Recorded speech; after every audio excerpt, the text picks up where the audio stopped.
Hello students. तो आज हम लोग बात करने वाले हैं सॉल्युबिलिटी प्रोफाइल के बारे में, राइट।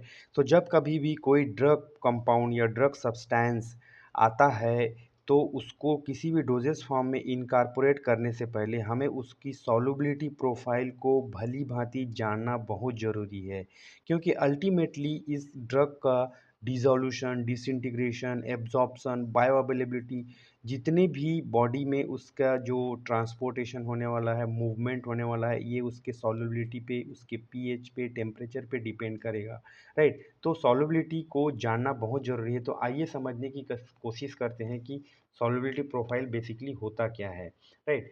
तो the solubility profile of a compound describes its solubility in various solvents according to temperatures and pH levels, right। Example के लिए अगर कोई ड्रग है जो हाईली सॉल्युबल हो सकता है वाटर में एट pH 1 जो कि एसिडिक है, लेकिन उसी ड्रग का पुअरली सॉल्युबल हो सकता है उसी वाटर में pH 7 जो कि न्यूट्रल है, राइट। तो यहाँ पे टेम्परेचर, pH सभी का रोल होता है सॉल्युबिलिटी में। ऐसा नहीं बोल सकते कि कोई भी ड्रग अगर वाटर सॉल्युबल है तो वो हर pH या हर टेम्परेचर में वाटर सॉल्युबल होगा ही, है ना। तो इसमें कुछ पैरामीटर्स हैं जिसको हमको समझना पड़ेगा। तो आइए समझते हैं थोड़ा सा संक्षेप में। Determination of solubility profile of any drug compound. तो उसमें क्या करते हैं, सबसे पहले सिलेक्शन ऑफ सॉल्वेंट कि किसमें हम उसको उसकी सॉल्युबिलिटी प्रोफाइल देखना चाहते हैं। यह पोलर हो सकता है, नॉन पोलर हो सकता है, वाटर, इथेनॉल या ऑयल ले सकते हैं। टेम्परेचर वेरिएशन, सबसे पहले हम उसको टेम्परेचर, रूम टेम्परेचर से इलिवेटेड टेम्परेचर तक अलग अलग टेम्परेचर में उसके इन सॉल्वेंट्स में उसकी सॉल्युबिलिटी देखेंगे, ठीक है। उसके बाद पीएच डिपेंडेंस को भी चेक करना पड़ेगा कि एट डिफरेंट पीएच लेवल अगर पीएच चेंज करते हैं, जैसे कि हमने यहाँ पे एग्जांपल में देखा था कि एसिडिक पीएच में बढ़िया सॉल्युबल हो रहा था बट न्यूट्रल में नहीं हो रहा था। तो अलग अलग पीएच में अलग अलग टेम्परेचर में हम उसको जानने की कोशिश करेंगे कि वो कैसे सॉल्युबल हो पा रहा है। उसके बाद उसके लिए एक एक्सपेरिमेंटल सेटअप होना चाहिए।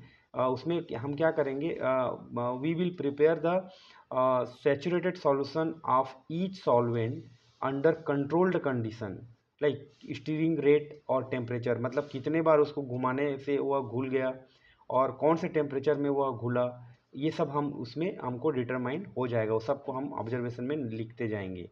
सॉल्युबिलिटी डिटर्मिनेशन, उसके बाद हम ये होने के बाद ग्रेविमेट्री में के मेथड से या फिर स्पेक्ट्रोफोटोमेट्री या फिर HPLC, ये सब की इंस्ट्रूमेंटेशन के हेल्प से हम उसकी सॉल्युबिलिटी को डिटरमाइन कर पाएंगे कि इस टेम्परेचर में, इस पीएच में, इस सॉल्वेंट के साथ इसकी सॉल्युबिलिटी अच्छी है। उसके बाद डेटा एनालिसिस करेंगे, जो भी हमको ग्राफ मिलेगा, मतलब डेटा मिलेगा, उससे plot the solubility data, solubility versus temperature और सॉल्युबिलिटी वर्सेस पीएच, हम उसका डिटरमाइन करेंगे और उसका परफेक्ट सॉल्युबिलिटी पता चल जाएगा कि वह किस पीएच में, किस टेम्परेचर में और कौन से सॉल्वेंट में भली भांति सॉल्युबल हो रहा है, जो कि हमको आगे चल के डोजेस फॉर्म प्रिपरेशन में मदद करेगा, ठीक है। अब आता है determination of pKa, acid dissociation constant of substance, right. तो इसमें क्या होता है, it is a acid dissociation constant of substance. तो पहले क्या करते हैं इसमें, सिलेक्शन ऑफ मेथड, पहले किस मेथड से हम pKa डिटरमाइन करने वाले हैं। यूवी फोटो स्पेक्ट्रोफोटोमेट्री या पोटेंशियोमेट्री या फिर NMR भी यूज़ कर सकते हैं। Preparation of solution in suitable solvent at various pH, हमको इसका सॉल्यूशन बनाना पड़ेगा क्योंकि सॉल्युबिलिटी प्रोफाइल में हम वो जान चुके रहेंगे, तो हमको ये पता चल जाएगा। मेज़रमेंट टेक्निक कौन सा होना चाहिए, यूवी ले रहे हैं, अगर यूवी स्पेक्ट्रोफोटोमेट्री ले रहे हैं तो उसमें एब्जॉर्बेंस देखेंगे एट डिफरेंट पीएच, उसमें हमको लैम्डा मैक्स और उसका डिफरेंट एब्जॉर्बेंस पैरामीटर मिल जाएगा। पोटेंशियोमेट्री अगर ले रहे हैं तो एसिड बेस टाइट्रेशन करेंगे, है ना। उसके NMR ले रहे हैं तो केमिकल शिफ्टिंग को चेक करेंगे आप proton at different temperature and different pH, right. तो इससे हमको उसका एसिड डिसोसिएशन कांस्टेंट प्राप्त हो जाएगा। उसके बाद आता है डिटर्मिनेशन ऑफ पीएच, राइट। तो डिटर्मिनेशन ऑफ पीएच में क्या होता है, पीएच को डिटरमाइन करते हैं, सिंपल डिजिटल पीएच मीटर का यूज़ कर सकते हैं यहाँ पे। सलेक्शन ऑफ बफर सिस्टम, ठीक है, एप्रोप्रिएट बफर सॉल्यूशन बनाना होगा डिजायर्ड पीएच का, कि एसिडिक है, न्यूट्रल है, पीएच है, अल्कलाइन है ना। Preparation of solution, dissolve the substance in each buffer solution है ना। कौन सा डिफरेंट पीएच में उस सॉल्वेंट का डिफरेंट पीएच में उसको हम डिज़ोल्व करेंगे, जो भी सैंपल सब्सटेंस है उसको। मेजरमेंट टेक्निक को डिसाइड करना है। इसमें यहाँ पे पीएच मीटर यूज़ करते हैं हम लोग, जो एक प्रॉपर इलेक्ट्रोड से उसको कैलिब्रेट करना पड़ेगा और उसका प्रोसीजर से हम उसको चेक करेंगे। Prepare saturated solution of each buffer, मतलब pH 1, pH 4, pH 7, pH 8, pH 10, है ना। और मेजरमेंट करेंगे pH का, ठीक है।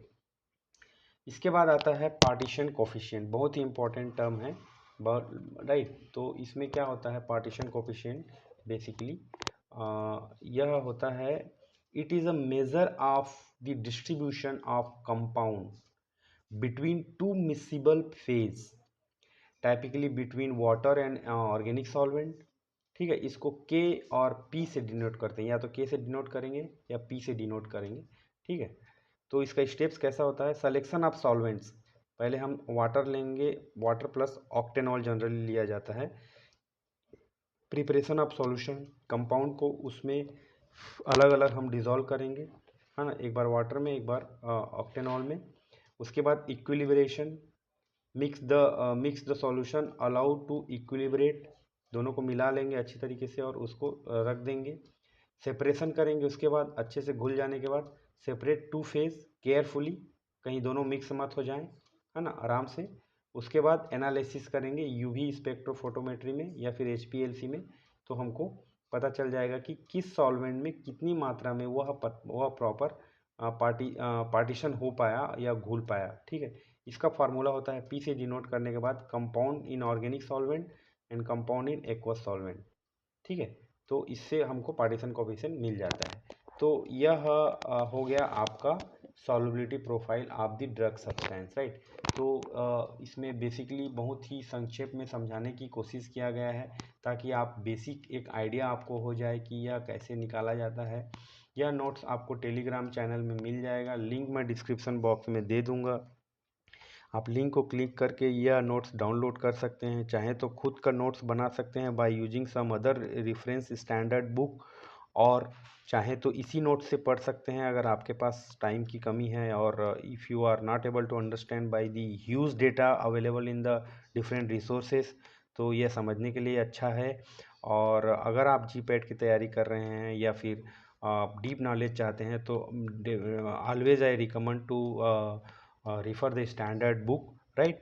Thank you.